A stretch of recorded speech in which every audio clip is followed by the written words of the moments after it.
The United States and Iran don't agree on much, but there's one thing both countries see eye to eye on. ISIS has got to go. While both the US and Iran are working with the Iraqi government in the fight against ISIS, only one of those countries has boots on the ground. Iran's Quds force, a secretive elite special ops team, is leading the battle. But who exactly is the Quds military force? Quds is a special ops unit of the Iranian Revolutionary Guard that was formed after the 1979 Iranian Revolution. Much of their activities are carried out in the shadows, and you might call them Iran's answer to the US Navy SEALs. Their commander, Qasem Soleimani, has been designated a terrorist by the US more than once, and he spent most of his career directing covert operations in secret.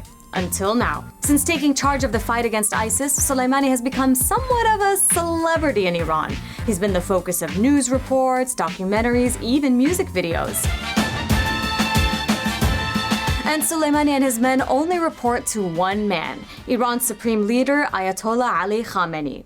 Qasem Soleimani and Quds are key allies of Iraq in fighting ISIS, and that's because Quds' core mission is to train and support allied militia groups outside of Iran with weapons, cash, and intelligence. The Quds force has a murky history of doing just that for over 3 decades. They began conducting secret missions in Iraq's Kurdish region during the Iran-Iraq War in the 1980s. The force has also allegedly supported Hezbollah in Lebanon, the Houthis in Yemen, and helped to crush the uprisings in Syria.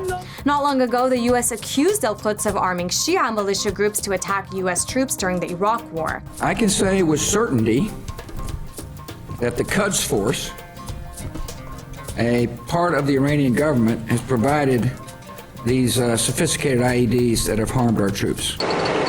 Whoa! Holy shit! But despite a rocky history with the United States, both Iran and the US share the same goal of defeating ISIS. As Aryan Tabatabai told us, there's tolerance of each other's presence in Iraq. There's evidence that both sides know what the other side is doing. Every time there have been reports of Iran doing something or the US doing something, somebody in the other administration has come out and said, well, yes, we are aware of this. So there seems to be some level of tactical cooperation as opposed to strategic cooperation. So why are Iran's elite forces on the front lines of the battle against ISIS? Well, to Iran, ISIS is a very real and direct threat. It makes Iranians a bit worried. So I think that is also part of the reason why the Quds forces are so present, and General Soleimani is running around Iraq taking selfies is partly to appease the domestic audience back home. So what does Iran's presence in Iraq mean?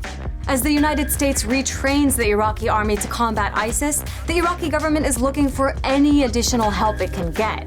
And that means Iraq is becoming more dependent on Iran and Iranian-trained militias, which only strengthens Iran's influence in the region.